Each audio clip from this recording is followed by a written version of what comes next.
2026 कुंभ राशीसाठी काय घेऊन आलेलं आहे आपण बघणार आहोत। जय गुरुदेव मित्रांनो, टॅरोची भविष्यवाणी काय सांगते कुंभ राशीसाठी 2026 मध्ये कुंभ रास काय सांगते।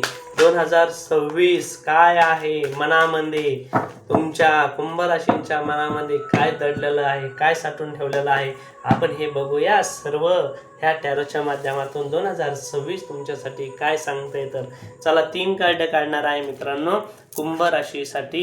कुंभ राशीसाठी 3 कार्डाचं प्रेडिक्शन काय सांगते टॅरो बघूया आपण।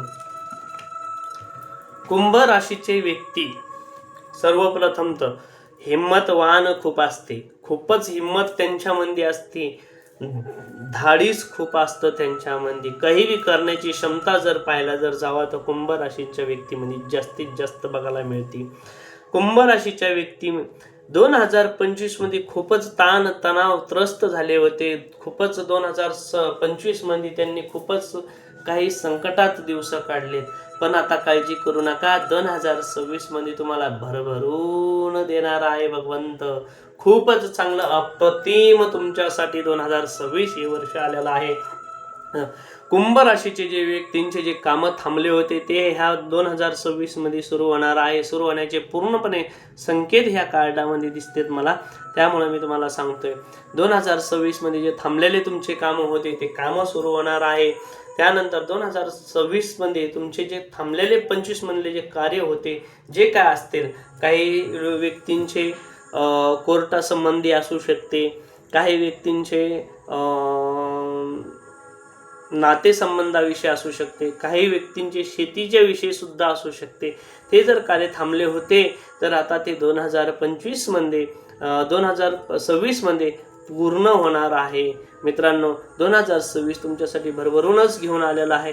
2026 मध्ये तुमच्यासाठी लक्की अंक जर म्हणलं तर 4 राहणार आहे, आणि लकी कलर म्हणलं तर पर्पल कलर हा लकी कलर तुमच्यासाठी राहणार आहे मित्रांनो, म्हणजे जांभळा कलर तुमच्यासाठी लकी राहणार आहे। तुमच्यासाठी 2026 हे वर्ष जाण्यासाठी तुम्ही काय करायला पाहिजे मित्रांनो, तर तुम्हाला मी सांगतो ते तुम्ही नक्कीच करायला पाहिजे।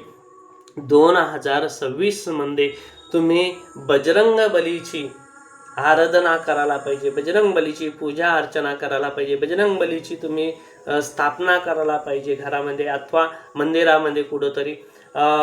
हे तुम्ही केल्यानं म्हणजे स्थापना म्हणजे मी तुम्हाला मूर्ती आणायचं नाही सांगत, घरामध्ये बजरंग बलीचा फोटो आणायला पाहिजे, तुम्ही रोज त्यांना दिवाबत्ती करायला पाहिजे, अगरबत्ती करायला पाहिजे, त्यांची पूजा करायला पाहिजे, रोज बजरंग बलीला तुम्ही नैवेद्य दाखवायला पाहिजे। बजरंग बलीला अत्यंत प्रिय नैवेद्य म्हणलं तर बेसनाचा लाडू आहे, तुम्ही मंदिरामध्ये बेसनाचा लाडू तुम्ही बजरंग बलीच्या नेऊन देऊ शकता, प्रसाद वाटू शकता लोकांना। 2026 तुमच्यासाठी खूपच चांगलं अप्रतिम जाणार आहे मित्रांनो।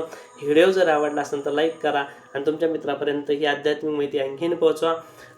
आणि आणखीन एक सांगायचं मित्रांनो तुम्हाला, ही रीडिंग जनरल आहे, पर्सनली नाही, त्यामुळे जेवढी तुमच्यासोबत रिजोनेट होती, कनेक्ट होती तेवढी तुमच्यापर्यंत असू द्या। नासल तुम्हाला नाही आवडली, नाही वाटली, तुमच्यापर्यंत नाही तुमच्या मनाशी कनेक्ट झाली तर सोडून द्या मित्रांनो। आणि पुन्हा एक गोष्ट, तुम्हाला जर का पर्सनली तुमची व्यक्तिगत रीडिंग माझ्यासोबत जर घ्यायची असेल तर DM करा मित्रांनो। चला, थँक्यू, धन्यवाद।